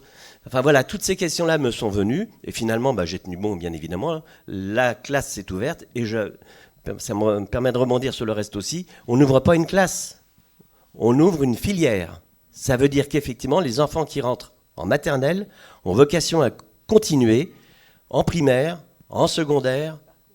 C'est tout un parcours. Et c'est aussi effectivement quelque chose qu'il faut voir dans sa globalité, parce que comme on l'a bien dit, où ils vont aller après? À Paillac, ils vont aller probablement sur Redon. À Redon, qu'est-ce qu'il y aura comme collège où on pourra continuer en breton? Et puis après, il y a le lycée. Après, au niveau de la fac, c'est moins embêtant, on trouvera une solution. Mais en tout cas, jusqu'au lycée au moins, c'est un vrai problème. Il faut toujours penser qu'il s'agit d'une filière. Voilà ce que je peux dire là-dessus. Bon, évidemment, je parle et du coup, j'en oublie un petit peu en passant. Donc, la visibilité des langues aussi. Effectivement. Pourquoi parler breton ou pourquoi parler le gallo? Au sein du conseil municipal, ça n'a pas forcément été très facile à comprendre, mais les gens finissent par s'habituer au fait qu'effectivement, ça existe. Quand un bretonnant rencontre un autre bretonnant, il ne faut pas être choqué si jamais il se parle en breton. C'est la moindre des choses, et c'est ce qui permet aussi une langue de vivre, le fait qu'on la parle. Même chose pour le gallo. La Bogue, en ce moment, c'est un moment tout à fait privilégié pour ça, et on devrait entendre du gallo dans les rues. Voilà. Et ces langues-là sont faites pour être parlées. Qu'est-ce que je peux dire encore par rapport à ça? Et puis, Jean-François, tu me relanceras si j'ai raté un truc. Et puis, je vais peut-être trop bavard. Alors, oui, écoute, recherche tes informations. recherche tes informations sur ton Non, papier. c'est simplement pour dire la prépondérance de l'apprentissage à l'école, effectivement. Parce que c'est un peu un des soucis pour le breton en particulier. Je pense que pour le gallo, ça va suivre un peu la même ligne. Le problème, c'est qu'on est passé d'une langue populaire, parlée par les gens du peuple, à une langue d'intellectuels. Aujourd'hui, le breton, comme le gallo, ça va s'apprendre à l'école. C'est un peu dommage. À un moment donné, il faudra quand même réussir à réinfuser au sein de la population. Mais en tout cas, pour le moment, le vrai débat, le vrai combat, la vraie lutte, elle se passe à ce niveau-là, effectivement, au niveau des écoles. Merci Philippe. Bon, voilà, tu peux passer le micro à ton voisin. Alors, j'en ai un, deux, ça va Ah oui, il en a un peu déjà. trop. Bon, Marc, vas-y, dis-nous, au niveau de la mairie de Redon. Beaucoup de choses ont été dites, donc je ne sais pas ce que j'ai à rajouter au débat, des observations. Déjà, merci de l'invitation, merci d'avoir cette table ronde qui mériterait d'être renouvelée pour qu'on prenne conscience qu'on mène le même combat. J'ai appris que mon nom de famille, Drogue, voulait dire mauvais garçon, donc merci, je te remercie. Mais c'est aussi en breton, le droguet, c'est une vieille étoffe de tissu, donc encore, et ça veut dire aussi un pot. Donc ça fait vraiment des façons rigolotes de traduire un même nom. Donc effectivement, il y a une interpénétration puis des traductions très différentes en fonction de là où on est. Mais là où je vivais, c'était le Gallo, dans les Côtes d'Armor. Donc le problème est complexe. Par contre, effectivement, on nous a décrit un tableau assez inquiétant sur les chiffres que vous évoquez sur le département, sur de moins en moins de personnes qui parlent en breton ou en gallo. Alors c'est sur la Bretagne, hein, c'est pas le département, donc effectivement le malade est vraiment en état avancé.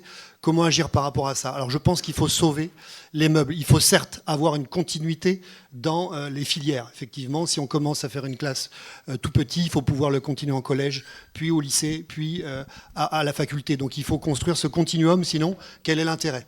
Donc ça c'est important. Mais on a aussi, comme tu le disais, une approche universitaire de quelque chose qui était quand même qui venait du peuple. Donc là, il y a une nouveauté, c'est que nous, on se dit, pour remettre les choses dans l'ordre, on va institutionnaliser ça, on va même mettre les académies là-dedans. Je ne suis pas persuadé instinctivement que ce soit la meilleure des façons de faire. On le fait. Mais voilà, c'est une approche institutionnelle qui peut-être, on me dit, il faut apprendre le breton, il faut apprendre le gallo. Ben, c'est laborieux d'apprendre. Ça passe par un désir très fort. Il faut d'abord recréer ce désir. Et c'est peut-être là-dessus qu'on peut travailler en faisant, comme tu le disais, des fêtes comme on fait aujourd'hui. Peut-être que la fête est le motif de recréer ce désir. C'est sur ce point-là que j'insiste. C'est-à-dire qu'on peut signer toutes les chartes. Alors on a signé, on a le breton sous l'égide d'Émile qui est là-bas, qui a été un grand acteur dans la charte du breton. Là actuellement, on vient de signer la charte du gallo. Donc on a 2 chartes. Qu'est-ce qu'on fait de ça? Eh bien, il faut faire la fête. Il faut recréer le désir. Et c'est de ce désir-là qu'on va remplir nos écoles. Et le dernier point, c'est de se dire quand une langue meurt, quand elle meurt, c'est un imaginaire qui part. Et ça, c'est terrible. C'est-à-dire une façon poétique de décrire un paysage avec des mots qui n'appartiennent qu'au gallo ou qu'au breton. Et si ça meurt, on ne peut plus décrire de la même manière. On est obligé de se raccrocher au français, qui lui, somme toute, est aussi le fruit d'autres langues, mais qui reste une approche unidimensionnelle, assez pauvre. Donc il faudrait... il faudrait qu'on puisse créer des mémentos, des inventaires, des mots qui sont intraduisibles en français ou en breton. Vous voyez ce que je veux dire? C'est garder la substantifique moelle de ces imaginaires pour les capter, faire un inventaire comme on fait dans le patrimoine et garder ça dans un coffre, non pas pour le faire dormir, mais grâce à l'IA, et là vous me dire ça y est, il est complètement drogué celui-là, grâce à l'IA, on va pouvoir retrouver des locuteurs, retrouver des accents. Et c'est pour ça que c'est le moment de se faire enregistrer, c'est le moment de parler à cette espèce d'intelligence dont il faut se méfier, j'en suis sûr, mais qui est un atout pour conserver, et peut-être quand la fête sera en nous, retrouver des professeurs, certes, un peu moins charnés que nous, mais qui soient en capacité de conserver le breton, le gallo, pour les générations futures. Donc vous voyez, il y a quand même des lueurs d'espoir. Retrouver la fête, retrouver le désir de parler, et peut-être que les nouvelles technologies vont nous permettre d'aller plus loin. Allons aussi voir les Basques. Les Basques sont les Corses. Alors ils ont des approches un peu plus radicales, c'est-à-dire qu'ils sont quasiment entre eux, quoi. Alors je ne sais pas s'il y en a ici, mais ils sont beaucoup plus forts. Ils sont moins voilà, ils sont plus bataillants, ils sont parfois dans une approche exclusive du basque et du breton, on ne parle que breton entre nous et en famille. Alors je ne sais pas si c'est ça, nous on est ouvert sur des horizons. Voilà, j'ai beaucoup parlé, alors, on n'est pas forcément toujours à la hauteur, je pense au breton, on s'est concentré sur le gallo. Voilà, les petites villes comme nous n'ont pas les moyens limités, mais déjà voilà, il n'y a pas, en tout cas à Redon, on essaye de conserver ce carrefour des langues bretonnes. Merci Marc. Alors avant de tout à l'heure, je dis parce qu'il y a peut-être des gens un peu frustrés dans la salle, on va engager le débat avec le public. Ouais, mais avant, je vais donner une dernière parole, quelques minutes vraiment.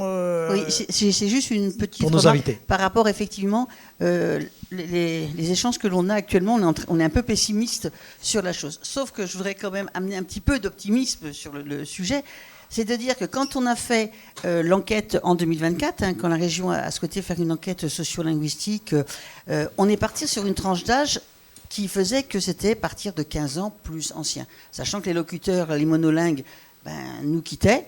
Mais on a une réserve quand même avec la jeunesse, que ce soit en gallo, où on a de plus en plus, on a à peu près 1500 élèves qui aujourd'hui ont un enseignement du gallo dans le cadre d'un programme qui est dédié, que l'on a aujourd'hui une conseillère pédagogique, que l'Éducation nationale a accepté de mettre une conseillère pédagogique sur le sujet.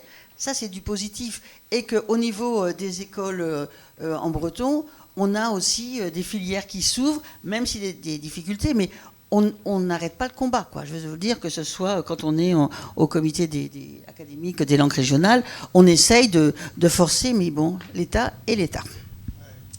Dénès. Oui, juste brièvement, tout à l'heure j'ai parlé plutôt de l'enseignement, mais évidemment il y a d'autres actions qui sont absolument importantes. Et dans le schéma départemental des langues de Bretagne que nous avons voté au Conseil départemental d'Ille-et-Vilaine, il y a 4 piliers.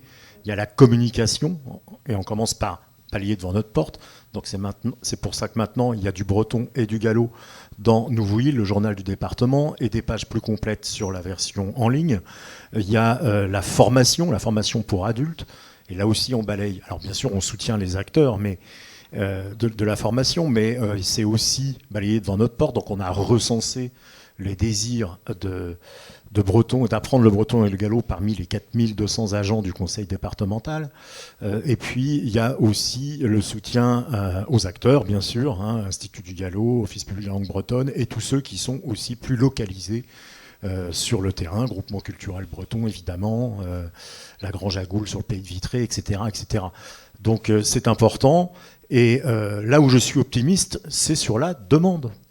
Les freins dont on a parlé tout à l'heure, c'est ceux qui viennent de l'État. Je connais mieux le Pays rennais parce que je suis élu à Rennes, mais quand il y a une filière qui s'ouvre à Rennes, il y a immédiatement une vingtaine d'inscrits.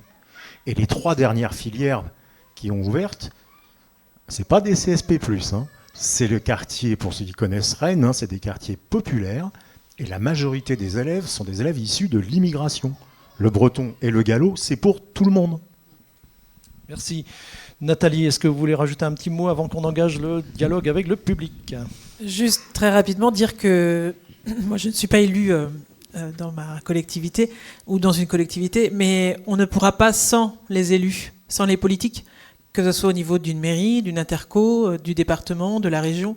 Aujourd'hui, le débat doit être un débat qui est politique aussi, et c'est des vrais enjeux. Et quand il y a des choix forts qui sont faits, notamment budgétaires, pour dire on sacralise des budgets, ou malgré les difficultés du département, on va quand même soutenir une association, c'est parce que c'est ce travail-là ensemble qu'il faut qu'on arrive à maintenir.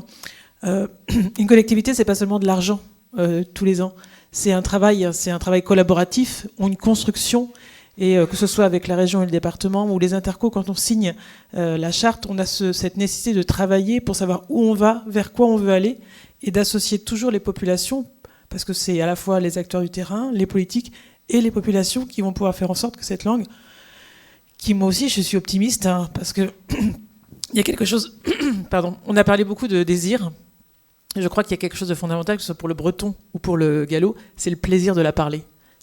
Je suis très heureuse de parler cette langue, de parler ma langue, et quand on a ce plaisir de la parler, et c'est pour ça qu'il ne faut pas qu'elle soit qu'une langue d'école, mais qu'on l'entende à la radio, qu'on la voit sur les affichages, sur les panneaux, la signalisation routière, et quand on a ce plaisir, parce que quel est l'intérêt d'apprendre le gallo ou le breton aujourd'hui si ce n'est le plaisir ? C'est-à-dire, on ne va pas forcément trouver un travail, on va forcément, mais il y a un plaisir fou. Enfin, moi je ressens, et je sais que certains d'entre vous ont ce plaisir fou de parler leur langue, la langue, le breton ou bien le gallo, et c'est ça qu'il faut mettre en avant, et c'est ce qui nous réunit tous, je crois, aujourd'hui, et à la Boque d'Or à Redon en ce moment.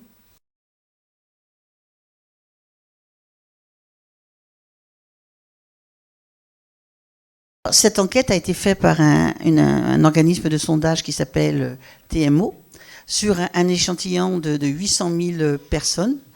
Oui, 8 000 personnes, 800 000. Je vais tellement vouloir beaucoup de locuteurs. Bon, merci. 8 000 personnes sur les 5 départements bretons. Et après, par des calculs savants que je ne connais pas trop, on est arrivé à ce chiffre-là. Mais c'est un travail vraiment scientifique qui a été fait. Sûrement scientifique, mais dans la réalité du terrain, nous on bouge beaucoup en Bretagne, et dans la réalité du terrain, ces chiffres-là me paraissent très pessimistes. Pessimistes ? Pessimistes. Très faible. Très En deçà de la réalité. Oui, très en D'accord. deçà de la réalité des gens qui pratiquent, parce que nous, on bouge beaucoup dans les petits villages surtout, et dans les petits villages où on a fait beaucoup de manifs, on a participé beaucoup à des mouvements sociaux et tout ça pour justement promulguer la culture bretonne, on a constaté qu'effectivement il y avait énormément de gens qui avaient la volonté d'apprendre, ça c'est un fait, il n'y a pas de moyens qui sont mis à disposition de ces gens-là pour, par exemple, comme vous dites, CSP+, ça me fait gentiment sourire, parce que nous, on est des gens... Non, mais c'est pas spécifique à vous. Mais CSP+, c'est un peu péjoratif, mais les gens du peuple, du petit peuple comme nous, il y a énormément de gens qui ne demandent que ça à apprendre, mais ça a un coût. Les gens n'ont pas forcément les moyens d'apprendre, et non, surtout, on ne leur met pas à disposition, et d'une, les informations, et de deux, les ressources, et de trois, la formation des différents professeurs nécessaires à cet apprentissage. À partir de là, je crois qu'on pourrait déjà augmenter considérablement l'approche avec les gens qui sont vraiment intéressés, en mettant déjà l'information à disposition des gens. Il y a un manque de communication par rapport à la langue bretonne qui me semble, moi, un problème capital, plus que le reste. Hein. Voilà, je pense que Dénès en avait parlé tout à l'heure de la communication. Alors, est-ce que vous voulez peut-être, par rapport à la communication, comment la renforcer, comment sensibiliser les Bretons, les Bretonnes Alors, votre appréciation, je la comprends. Je ne pourrais pas vous dire si c'était au-dessus ou au-deçà. Ça a été travaillé notamment avec l'Office de la langue bretonne, qui aussi circule dans toute la Bretagne, et pour lequel les chiffres paraissaient cohérents. Voilà. Je me permets de dire qu'il y a une petite différence ici entre des vrais bilingues. Ouais. Alors, je pense que le sondage concernait des vrais bilingues, c'est-à-dire des gens qui sont capables de s'exprimer en breton, je dirais, dans toutes les subtilités de la pensée humaine, et des gens qui connaissent quelques rudiments de breton. Et c'est vrai que des gens qui ont pris des cours, etc., qui savent comprendre un certain nombre de choses. Donc, il y a une graduation, et je pense que la graduation était haute pour les 100 000 Bretons en Bretagne. C'est-à-dire que c'est... Alors qu'il y a plus de personnes qui connaissent effectivement un certain nombre, un vocabulaire minimum, quoi. Ouais. Non, c'est juste sur l'étude. Il y a peut-être quelques résultats très locaux qui semblent un peu aberrants dans certains coins, mais globalement, elle est fiable.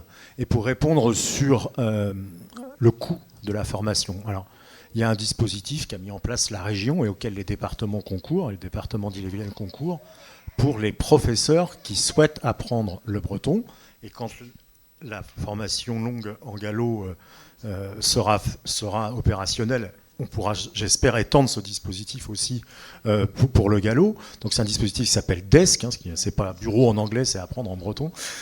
C'est donc la région et les départements qui prennent en charge le coût de la formation pour ces professeurs qui souhaitent se former en breton pour ensuite enseigner leur matière en breton. Et c'est un dispositif important. Et surtout, ce qu'on a obtenu ces dernières années, alors c'est pas suffisant, mais on a quand même ouvert une brèche, c'est que chaque année, il y a 5 places par département de la Bretagne administrative en formation continue, ça veut dire sans perte de salaire pour ces enseignants. Alors qu'avant, c'était du congé formation, donc avec une baisse de salaire d'environ 20%. Et il y a 5 places en secondaire pour l'ensemble des 4 départements bretons. C'est insuffisant, mais c'est un premier pas. Et le rectorat nous rappelle, sans doute à juste titre, que c'est sur ces fonds propres, ils n'ont pas obtenu de fonds supplémentaires de l'éducation nationale pour le faire. Ouais. Peut-être sur la formation. Pas la formation, la communication. À moins que tu voulais rajouter quelque chose.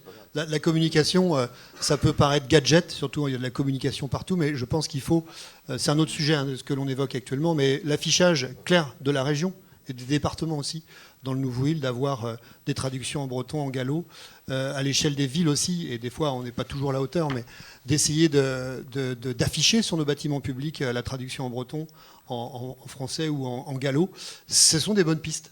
Et d'autant plus que les nouveaux arrivants qui viennent d'autres régions, lorsqu'ils voient ce triple affichage, ont l'impression d'entrer dans un territoire singulier. Ils disent, tiens, il se passe quelque chose ici, il y a une langue qui existe. Et ça, c'est important.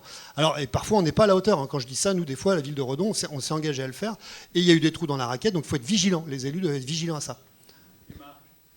Et son redon, justement, c'est dans les tuyaux. C'est dans les tuyaux. C'est dans les tuyaux, c'est pour ça que je savais. Oui, on y est. Alors, Jean-Luc, il ne faut pas forcément être pressé, hein, mais les choses vont dans le bon sens. Non, je voulais juste te dire à propos de l'intervention de madame, là, une chose importante aussi. Est-ce qu'il faut être optimiste ou pessimiste? C'est vrai que quand on regarde les résultats d'enquête, il y a tout lieu d'être pessimiste. Entre nous soit dit, il n'y avait pas lieu non plus de s'en étonner. Hein. Ça, c'est le premier point. Le deuxième point, et on focalise beaucoup sur l'éducation nationale, parce que comme on le disait, comme je l'expliquais tout à l'heure, c'est vrai que c'est le vecteur principal aujourd'hui d'apprentissage des langues. Mais il y a autre chose, et là encore, je me retourne vers Jean-Luc, qui a quand même, comme moi, une grande carrière dans ce domaine. Ne pas oublier aussi que l'éducation populaire, en matière de culture bretonne, existe toujours. Elle existe par le biais de ce qu'on appelle des cercles celtiques ou des associations de ce genre. Personnellement, je suis, depuis que je suis tout gamin également, engagé dans ce milieu culturel-là. Voilà, c'est même là qu'on s'est connus tous les deux. Et je peux vous dire qu'aujourd'hui, quand je croise des jeunes qui vont, par exemple, sur des concours de danse ou d'autres, etc., la plupart d'entre eux, ils ne sont pas CSP+, hein, ça c'est l'éducation nationale qui le dit, mais ils ne sont pas CSP+. Beaucoup d'entre eux parlent breton et beaucoup parlent gallo. Voilà.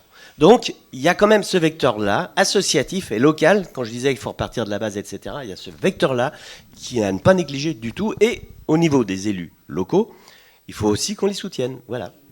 Ok. Merci. Je voudrais donner juste un petit témoignage. Il m'arrive d'aller en pays de Pontivy et Pondy, quelquefois, et d'y rencontrer des Bretonnants que je connais là-bas. Et plusieurs m'ont déjà raconté, ils m'ont dit, est-ce que vous savez que c'est Redon qui nous sert dans notre argumentaire pour défendre la langue bretonne à Pontivy? Donc ils ont 2 filières. Alors je ne sais plus si la filière, donc je crois qu'il y a une école d'Iwan à Beau, mais je crois qu'aujourd'hui les 2 filières bilingues qui sont du côté de Pontivy, qui est en plein pays vantais, bretonnant, eh bien, ont un peu de mal à vivre. Et les élus qui sont sur Pontivy prennent comme exemple, dire regardez Redon, regardez la dynamique qu'il y a autour du breton, alors qu'eux sont historiquement pays gallo. Voilà, donc ils se servent un petit peu de notre expérience ici pour appuyer leur projet. Donc est-ce que Diwan pourrait vivre en plus à Redon? Je crois savoir qu'il y a eu il y a quelques années, je ne sais pas, une dizaine d'années, quelque chose comme ça, un projet. Mais il se trouve qu'il y a aussi 2 filières, il y a une filière publique et une filière privée, et que pour l'instant, en tout cas, le réservoir de parents n'est sans doute pas encore suffisant, mais s'il était, et si la masse critique était arrivée à un moment donné, je pense que ça pourrait naître. Je ne pense pas que les élus, en tout cas du secteur, s'y opposeraient. Vous avez parlé de trous dans la raquette tout à l'heure. Oui. Il y en a un gros quand même. Hein. La signalétique des édifices publics redonnais, qui à un moment donné, pendant quelques années, a été bilingue, français-breton, et qui s'est retrouvé du jour au lendemain qu'en français. Oui, tout à fait. Alors ça fait partie d'un trou dans la raquette. Il y en a d'autres? Des trous dans la raclette? Je ne désespère pas de la suite, parce que comme j'ai appris que vous alliez signer la charte du gallo, mais qu'avant vous alliez signer la charte du breton, peut-être qu'on aura des panneaux trilingues bientôt. Ouais. Alors c'est vrai, et quand je dis qu'il y a des trous dans la raquette, La raquette, pas la raclette. Il y en a, ouais, tout à fait. Et des fois aussi, on est un peu dépassé. En tant qu'élu, on est tous au fleuil de Moscou et on manque parfois de vigilance. Il suffit que la culture bretonne soit pas infusée ou la culture de la langue soit pas infusée. Alors je ne jette pas la pierre au service, mais il se trouve que des fois, les choses sortent et la charte qui a été écrite en plus, qui a été signée, eh bien il se trouve que sortent pas le bon produit, quoi. Donc c'est frustrant et derrière, une fois que c'est fait, c'est fait. Il y a aussi des logiques de coût, c'est-à-dire quand on met mairie, une indication pour la mairie, qu'il faut le traduire en breton et puis en gallo, ça fait un panneau plus grand, ça fait des coûts in fine beaucoup plus lourds aussi. C'est pas anodin. C'est pas anodin. Alors pour essayer de revenir dans l'axe, on a décidé justement de revenir dans cette charte. Là, vous avez le carré neuf là, qui va recevoir sa grande signalétique. Donc le carré neuf, alors il n'y a pas en gallo, parce qu'on n'avait pas encore signé la charte, mais on va mettre le carré neuf avec Arcarès. Donc du coup, en dessous, qui va trôner en bonne place. Donc on reprend les choses en main.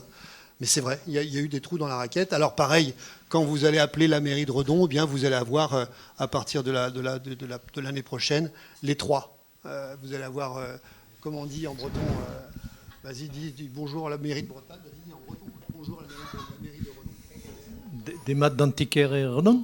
Excellent, excellent. Et puis en gallo, on va dire, alors vous aurez les trois choses qui seront déclinées sur le message d'entrée. Donc voilà, c'est les petites choses. Mais j'ai bien conscience qu'on n'est pas toujours nickel. C'est vrai. C'est vrai. Mais on soigne. Je veux dire, sur la signalétique, c'est important et on a commencé à le faire au département. Alors, on a commencé par le plus facile. C'est la voie cyclable qui traverse l'île-et-Vilaine. En fait, elle part du Mont-Saint-Michel, elle va jusqu'à Nantes.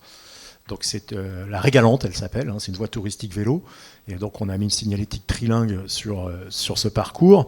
Et la signalétique bâtimentaire, alors c'est au fur et à mesure du renouvellement des bâtiments ou de la création de nouveaux bâtiments. On n'a pas les moyens d'immédiatement changer la signalétique de 60 collèges et de je ne sais pas combien de CEDAS. Mais on commence par le bâtiment des archives départementales notamment. Et aussi, on a une enveloppe chaque année qui permet à toutes les communes d'Ille-et-Vilaine, traversées par une départementale, d'avoir des panneaux d'entrée de ville et de sortie de ville trilingues payés par le département. Et Montreuil-le-Gard a déjà commencé. Je suis Laurence Lejeune, je suis la conseillère pédagogique au gallo, qui existe, c'est un poste qui existe depuis 3 ans maintenant, qui est tout nouveau. Donc en fait, c'était pour avoir un petit focus en fait sur ce qui se passe en fait dans le pays de Redon pour le gallo dans les écoles. Il y a des choses qui se font. Donc moi j'ai été appelée par l'école Henri Matisse et cette année l'école Anne-Sylvestre. Donc l'an dernier j'ai déjà fait tout un projet avec 2 classes, dont la classe bilingue breton maternelle. Parce que ce qu'il faut savoir, c'est que moi je fais des formations aussi pour enseignants, et souvent dans mes formations, il y a 50% de bretonnants et 50% de gens qui sont intéressés par le gallo. Donc moi j'interviens sur toute la Haute-Bretagne, donc les 3 départements. Et sur le 35, ceux qui font du breton, qui sont en classe bilingue, sont intéressés par le gallo. On a beaucoup d'enseignants qui veulent aussi, qui sont en bilingue breton et qui veulent mettre du gallo parce que c'est aussi la langue du territoire et que ça a du sens. Et on a aussi des professeurs qui nous demandent d'avoir des formations parce que dans les nouveaux programmes, il y a, si on est enseignant en breton, et ben, il y a une demande pour que de l'institution que le gallo soit aussi, en tout cas, enseigné sur un module. Donc ça se développe, et en tout cas, on a aussi sur l'école de Langon, on a 2 enseignantes qui font du gallo renforcé. Donc ça, c'est la nouveauté de cette année. On teste ça dans 7 ou 8 classes. Et donc, elles testent des nouveaux outils pour faire un peu plus qu'1 heure par semaine et d'arriver peut-être à 3 heures par semaine. Donc, en fait, ça se développe quand même dans le coin. Et en tout cas, on a une demande des écoles de Redon. Donc ça, c'est une bonne nouvelle aussi.